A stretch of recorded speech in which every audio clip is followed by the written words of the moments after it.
Bien, hola a todos y a todas. En primer lugar me presento para las que no me conozcáis. Soy Carlos Carpena, profesor de prácticas de la asignatura de Optometría 2 y estamos aquí en este seminario para hacer una pequeña introducción a la aberrometría ocular, que va a ser a lo que vamos a dedicar la mayor parte del tiempo en la práctica 11.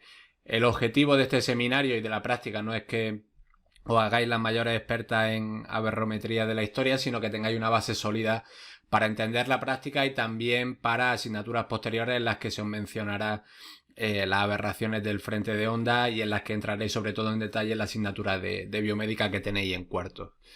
El objetivo o la serie de puntos que vamos a ver en este seminario van a ser, en primer lugar, definir qué son las aberraciones del frente de onda y definir también el concepto de frente de onda previamente. Vamos a ver qué tipos de aberraciones existen y cómo estas se pueden medir en las diferentes estructuras del sistema óptico ocular. Antes de definir las aberraciones del frente de onda, vamos a ver de qué hablamos cuando hablamos de calidad de visión. La calidad de visión depende tanto de factores ópticos, que es lo que conocemos como calidad óptica, tanto también como de factores neuronales, que lo medimos a través de la función visual. Entre estos factores ópticos tenemos las aberraciones ópticas que nos atañen hoy, los fenómenos de dispersión de luz o scattering y también la difracción, que creo que todos y todas conocéis. Mientras que los factores neuronales dependen del procesamiento que se hace de esta información óptica por parte de las diferentes regiones del sistema nervioso central y también de la mente como casi un fenómeno metafísico. Cuando medimos función visual, lo que estamos haciendo es una evaluación perceptual de cómo ve el paciente. Por tanto, nosotros como clínicos, en este caso optometristas, preguntamos al paciente y el paciente nos da una respuesta sobre cómo está viendo en ese momento. Y esta función visual pues se puede evaluar a través de los diferentes optotipos que también veremos en esta asignatura y en asignaturas posteriores, como son la agudeza visual de alto y bajo contraste, la sensibilidad al contraste. Lo podemos evaluar la función visual a través de la visión al color, también fenómenos como el tiempo de reacción. Podemos medir el campo visual de estos pacientes, pero en todas estas pruebas siempre hay un feedback por parte del paciente, es decir, evaluamos cómo ve el paciente de forma subjetiva. Y por otro lado, la medida de la calidad óptica supone una medida objetiva de la calidad, valga la redundancia, que tiene el sistema óptico ocular. Como hemos dicho, los fenómenos de difracción, scattering y aberraciones son los que afectan a esta calidad óptica, pero en la práctica clínica hoy en día podemos medir de forma, digamos, más fácil y más rápida al alcance de todo el mundo las aberraciones, y por eso estamos aquí explicando el uso que se le puede dar a las aberraciones. Una aberración óptica no es más que una imperfección en la imagen que forma un sistema óptico, es decir, que la imagen de un punto objeto no es un punto imagen, sino que es una maraña de puntos en el plano imagen de un sistema óptico.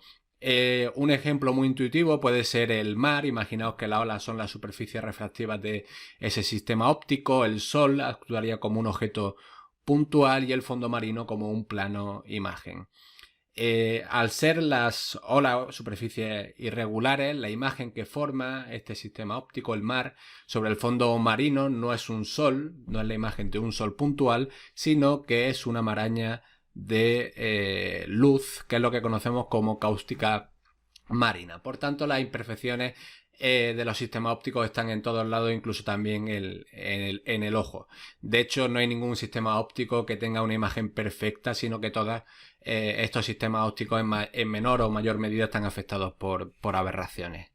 Antes de definir las aberraciones del frente de onda, vamos a recordar el principio de Fermat. No sé si lo habéis visto en asignatura anteriormente. Y el principio de Fermat nos viene a decir que la luz, para llegar de un punto A un punto B, siempre atraviesa el camino óptico más corto. Y el camino óptico viene definido como el producto de esta distancia entre el punto A y el punto B y el índice de refracción del sistema del medio por el que está atravesando la luz. Esto nos viene a decir que en medios homogéneos que tienen un índice de refracción constante, la luz para llegar de un punto A un punto B sigue una trayectoria rectilínea porque no se ve afectado por el fenómeno de refracción, que como sabéis cambia la trayectoria de la luz. Y en un medio no homogéneo, en este caso un medio que tiene diferentes índices de refracción, la trayectoria de la luz va a depender del índice de refracción en cada uno de los puntos de este medio y por tanto ya no va a seguir una trayectoria rectilínea de la luz para llegar de un punto A a un punto B, sino que va a llevar una trayectoria curvilínea, como decíamos, en función de los cambios que hay en estos índices de refracción. También nos interesa o me interesa que sepáis y que recordéis el concepto de óptica paraxial. La óptica paraxial es esa óptica que está cercana al eje óptico y que a través de una serie de reducciones matemáticas podemos llegar a establecer que la imagen de un punto objeto es un punto imagen, o lo que es lo mismo, todos los rayos que parten de un punto objeto luminoso, que sería A, en este caso de una lente convergente, llegarían a un punto B. Pero esto, como hemos dicho antes, no es la realidad. Todos los puntos o todos los rayos que atraviesan este sistema óptico se van a ver afectados por aberraciones en mayor o menor medida y va a hacer que la imagen de B ya no sea un objeto, una imagen puntual, sino una maraña de puntos. Por tanto, este concepto de la óptica paraxial está muy bien para explicar la formación de imágenes en la óptica geométrica, pero no se corresponden con la realidad. Vamos a recortar también el concepto de frente de onda para explicar qué es esto de las aberraciones del frente de onda. Si recordáis, de óptica geométrica o de óptica física incluso, el frente de onda se puede definir tanto desde un punto de vista de la óptica geométrica como desde un punto de vista de la óptica física. Desde un punto de vista geométrico, la superficie o el frente de onda sería la superficie que envuelve a todos los puntos que tienen un mismo camino óptico respecto a un foco emisor de luz puntual. ¿De acuerdo? Esto vendría determinado por la distancia entre el foco emisor de luz y el frente de onda, y la distancia sería la misma en este caso que tenemos un frente de onda curvilíneo. Y por otro lado también definimos el frente de onda, si recordáis, como la superficie que envuelve a los puntos del espacio que tienen la misma fase angular desde un punto de vista de la óptica ondulatoria. En un sistema óptico ideal, un sistema óptico que no existe, en el que todos los medios en el que todos los índices de refracción son constantes, es decir, tenemos medios homogéneos y también tenemos superficies refractivas regulares, tenemos que nuestro frente de onda es completamente regular. En este caso tendríamos una esfera completamente regular. Todos los puntos de este frente de onda distan la misma distancia respecto al foco emisor de luz. Pero en la realidad, cuando la luz atraviesa un sistema óptico, este frente de onda deja de ser ideal y se convierte en una superficie que, como veis aquí, presenta irregularidades, ya que pues, los medios no son homogéneos, hay cambios en los índices de refracción o bien las superficies refractivas no llegan a ser del todo regulares y esféricas. Cuando esto ocurre, cuando el frente de onda se deforma, como estáis viendo en la imagen, hablamos de un frente de onda aberrado. Y este es un frente de onda que encontramos en todos los sistemas ópticos, incluyendo el ojo.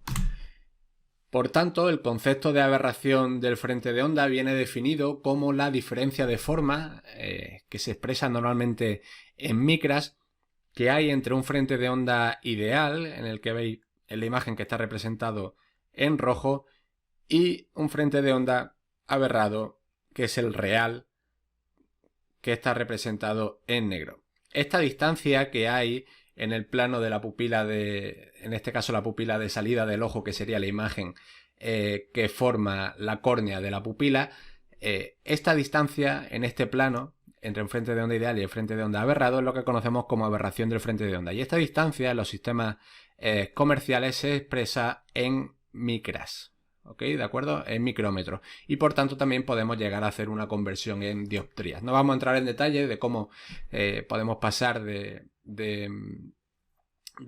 micras a dioptrías, pero que sepáis que a partir de la reconstrucción de un frente de onda ocular podemos llegar incluso a calcular las aberraciones de bajo orden, que serían aquellas que nos dan la refracción subjetiva o objetiva del paciente en términos de esfera, cilindro, etc.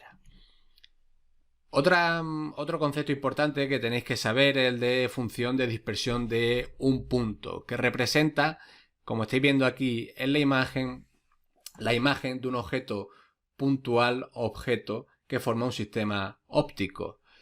Esta sería la imagen relativamente ideal en el límite de la difracción que formaría un sistema óptico. Imaginaos que puede ser el ojo de un objeto puntual, y cuando el sistema óptico se ve afectado por aberraciones, esta imagen deja de ser un punto y se convertirá en otra cosa diferente que veremos a continuación. Pues bien, la PSF, que también lo veréis en la práctica, lo que nos hace es representar la intensidad de la luz en cada uno de estos puntos para reconstruir la imagen que forma en este caso el ojo.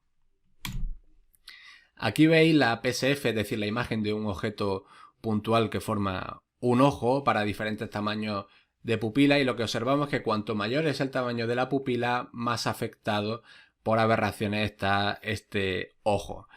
Si observáis, entre 2 y 3 milímetros, en torno al límite de difracción, este ojo presenta la mejor calidad óptica, ya que a 3 milímetros está muy poco aberrado, la imagen de un punto se parece relativamente a otro punto, y por debajo de los 3 milímetros ya empieza a aparecer el fenómeno de difracción, que cuanto menor es el tamaño de la pupila, más se manifiesta este fenómeno de difracción. Y aquí veis cómo la imagen de un punto empieza a emborronarse, a deformarse a medida que el tamaño de la pupila se hace más grande. De ahí que en condiciones mesópicas estos fenómenos de aberración se hagan más patentes, y por eso uno de los objetivos de la práctica va a ser comprobar cómo cambian las aberraciones para un tamaño de pupila de 3 milímetros en condiciones fotópicas y un tamaño de pupila de 5 milímetros, que sería el correspondiente a una situación mesópica.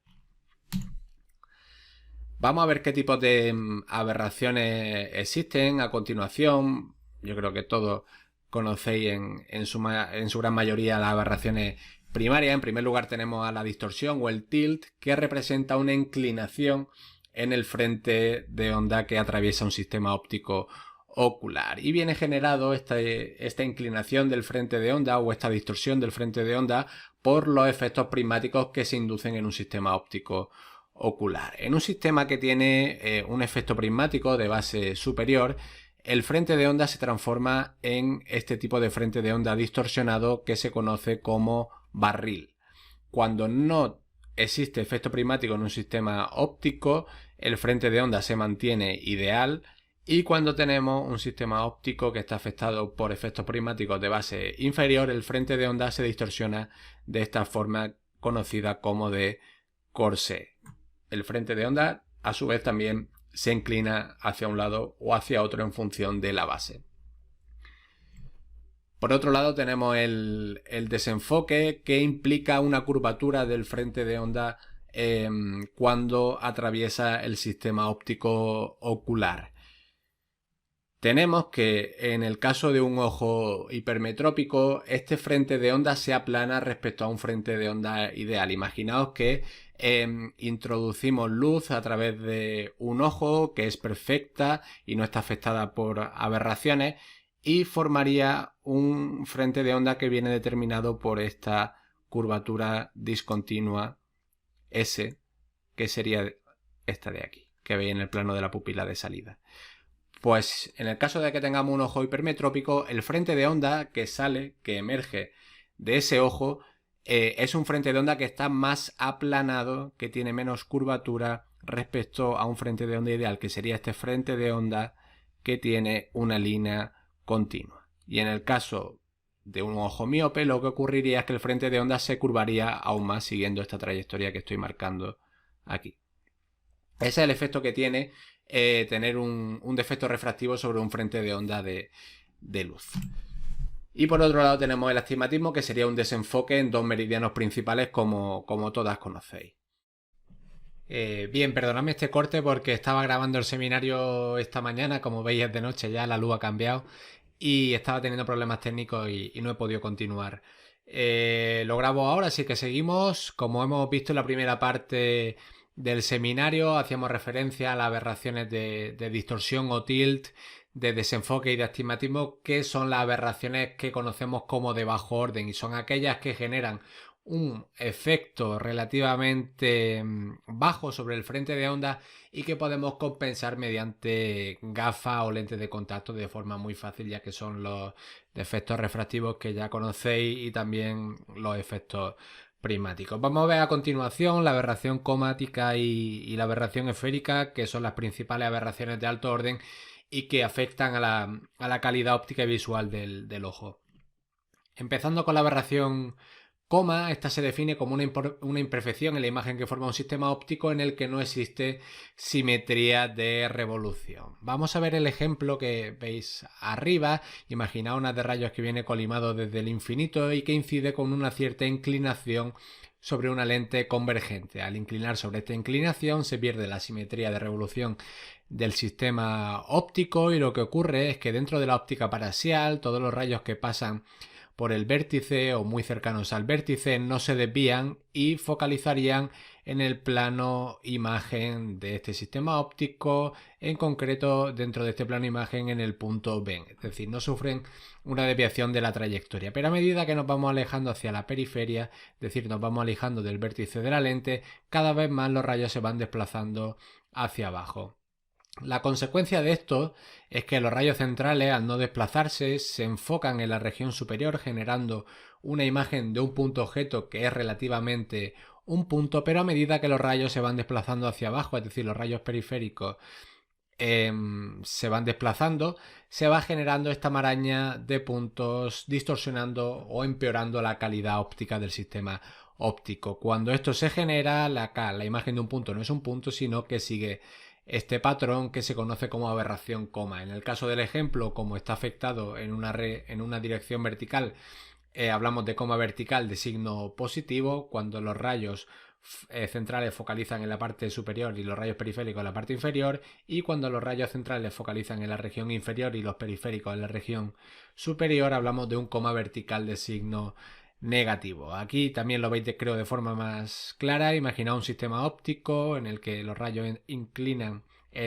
inciden con una cierta inclinación. Los rayos centrales, como decimos, no se desviarían, y a medida que nos vamos alejando de este vértice, los rayos se van desplazando hacia abajo, generando esta maraña que genera la aberración coma.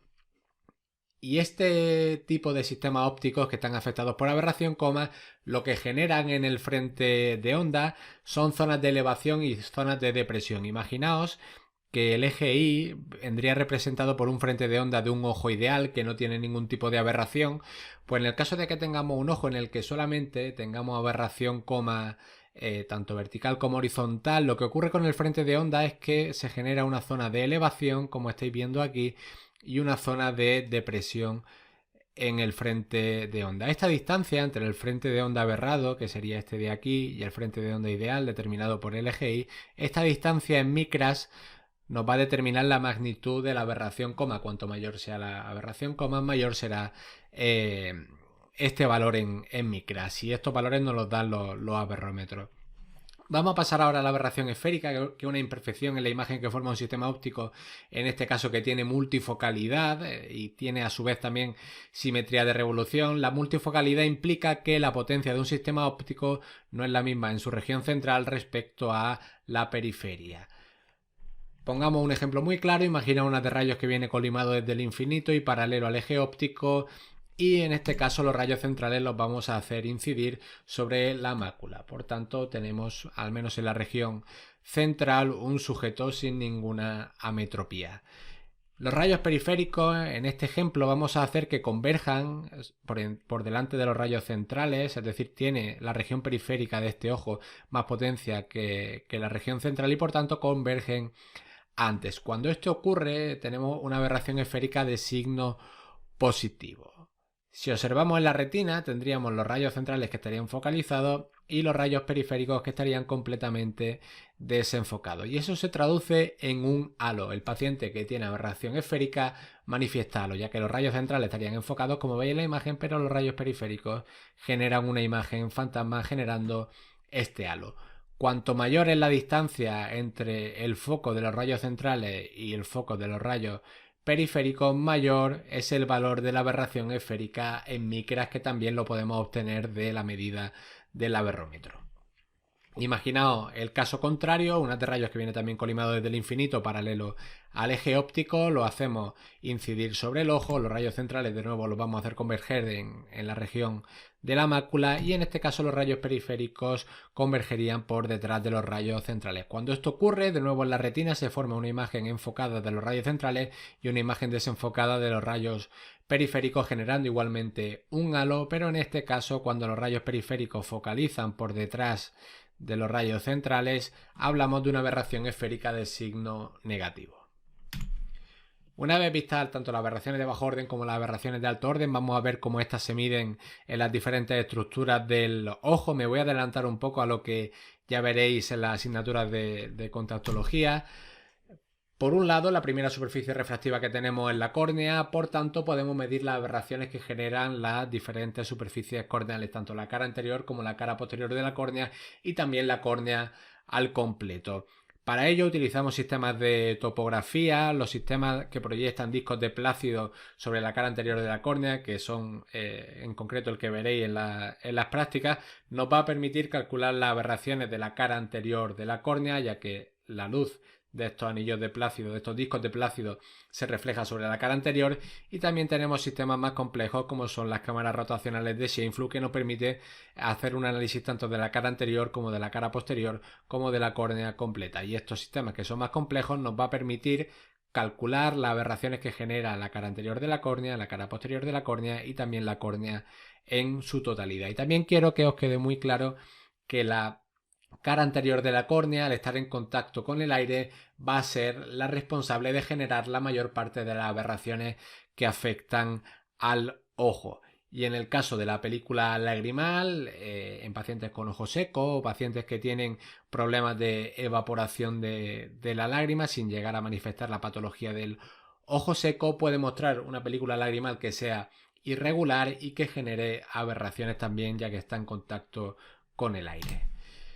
En el caso de la aberrometría total, y es lo que vais a ver en la práctica, se mide con un sensor de Harman-Schack. El sensor de Harman-Schack tiene un fundamento relativamente sencillo, utiliza luz infrarroja para que la pupila no se contraiga mientras estamos haciendo la medida y consiste en un láser colimador de luz que emite rayos de luz colimados que generarían un frente de onda ideal y plano. Estos rayos se hacen reflejar sobre un semiespejo y entrarían dentro del ojo. Cuando llegan a la retina se ven afectados por las aberraciones de la cara anterior de la córnea, por las aberraciones que genera también el cristalino que estaría aquí, y una vez que se reflejan en la retina, estos rayos emergen del ojo y en este caso el frente de onda emergente ya no es un frente de onda ideal, sino que es un frente de onda aberrado y estará cuanto o más deformado cuanto mayor sean las aberraciones que tiene el ojo. No voy a entrar en detalle tampoco porque no me interesa mucho, pero que sepáis que bueno, el sensor de Harman-Schack es un sistema óptico complejo que nos permite analizar el frente de onda en las diferentes regiones de este frente de onda. Digamos que podemos hacer una reconstrucción punto por punto de la curvatura que tiene el frente de onda, que sería este fundamento. No voy a entrar tampoco en el fundamento porque no me interesa. Y dado que hemos calculado las aberraciones totales, o más bien las hemos medido de forma directa con el sensor de Harman-Schack, y también podemos calcular las aberraciones corneales con los sistemas de topografía, ¿cómo? Es la pregunta. Podemos calcular las aberraciones internas. La aberración interna principalmente se asocia a la aberración del cristalino.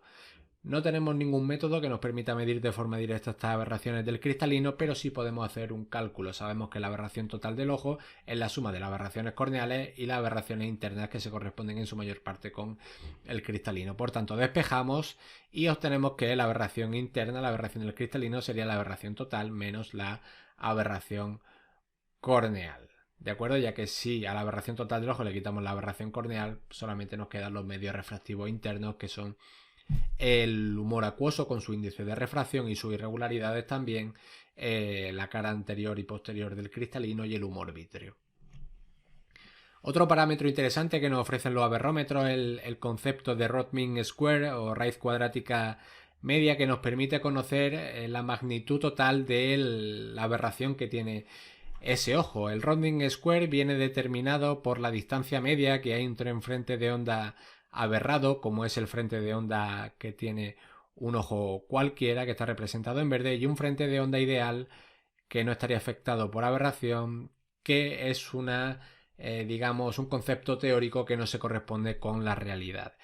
Esta diferencia en micras, esta distancia media, es lo que nos va a determinar el valor del Rodman Square o RMS. Cuanto mayor sea el RMS en micras, mayor serán las aberraciones que tienen este ojo. Y este RMS lo podemos calcular para las aberraciones de bajo orden, que serían, como hemos dicho previamente, los efectos prismáticos y los defectos refractivos.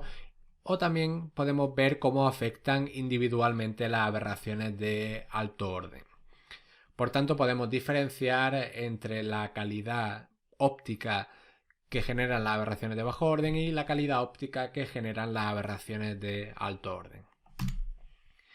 Ya para entrar un poco en la práctica, para que os hagáis una idea, los principales o los primeros autorrefractómetros empezaron a comercializarse en los años 70 y hasta hoy en día se siguen utilizando los mismos métodos de medida que se utilizaban entonces, como son el principio de Scheiner, que consiste en filtrar la luz mediante orificios para ver la distancia que hay en la retina entre los diferentes orificios que generemos y poder calcular el defecto refractivo. Luego también tenemos sistemas que se basan en el principio de retinoscopía. Imagino que esto lo veréis en instrumentos ópticos y optométricos.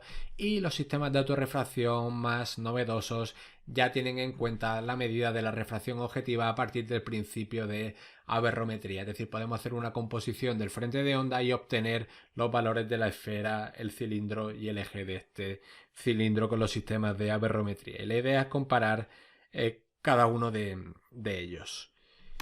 Y a modo de curiosidad o de aplicación que tiene estos sistemas de aberrometría, os voy a poner un vídeo de un sistema de refracción automatizada que consiste en una especie de foróptero en el que se incorpora dos aberrómetros de dos sensores de Harman-Schack que nos permite medir la refracción objetiva de los dos ojos al mismo tiempo, tanto del ojo derecho como del ojo izquierdo, y estos sistemas de refracción objetiva se incorporan dentro de un foróptero que está conectado a una tablet que nos permite hacer una refracción automatizada.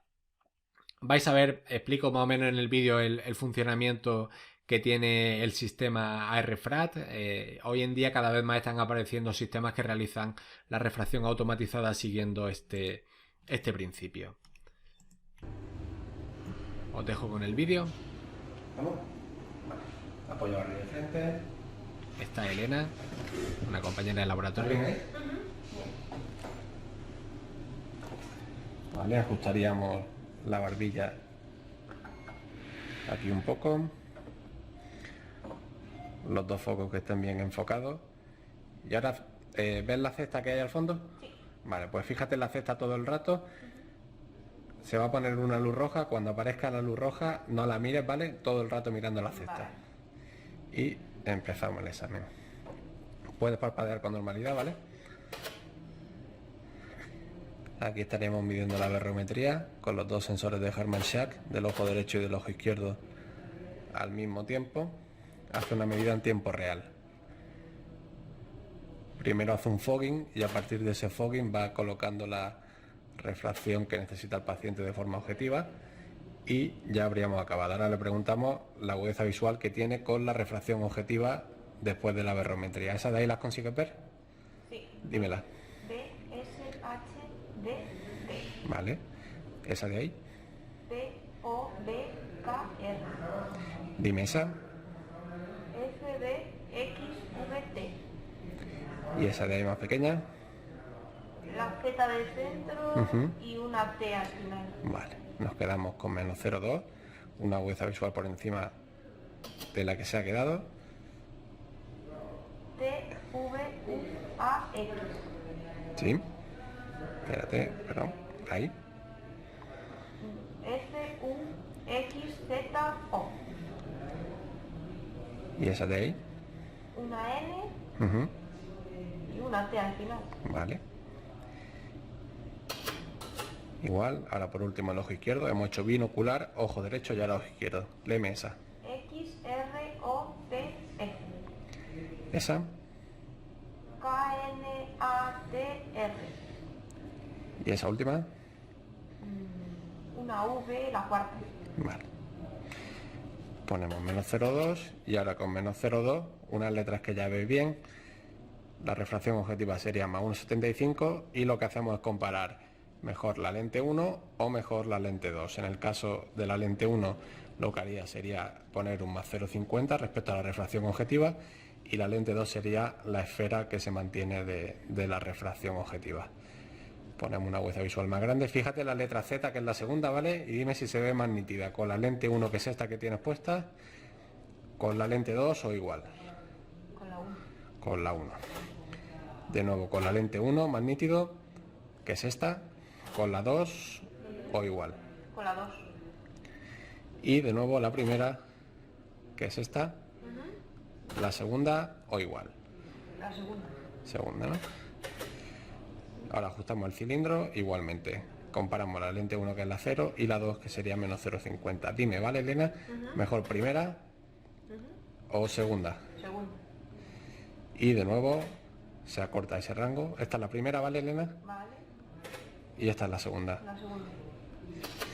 Pasamos al ojo izquierdo y exactamente lo mismo. A partir del más 2,25 que ha sacado de la refracción objetiva, comparamos con la lente 1, que sería un más 2,75, y con la lente 2, que sería más 2,25.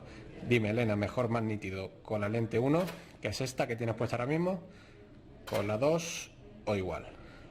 Con la 2. Con la 2. De nuevo con la 1, que es esta, con la 2 Con la 2.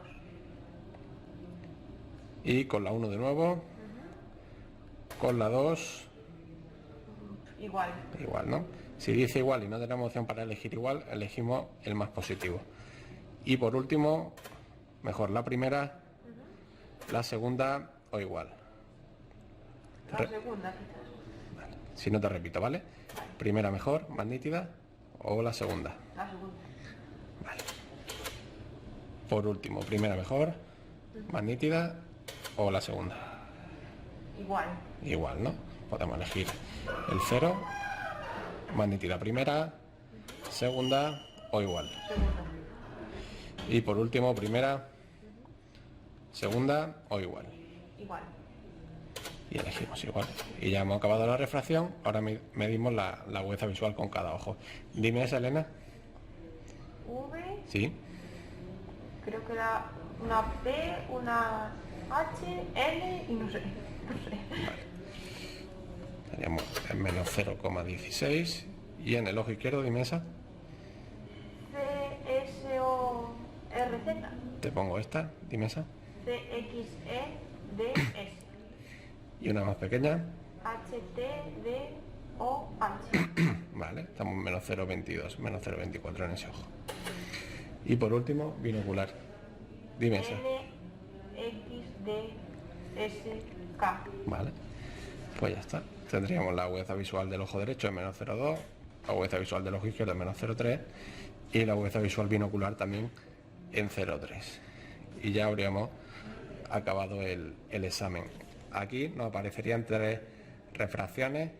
LM sería la refracción de la gafa del paciente, que tenemos opción a ponerla antes del examen.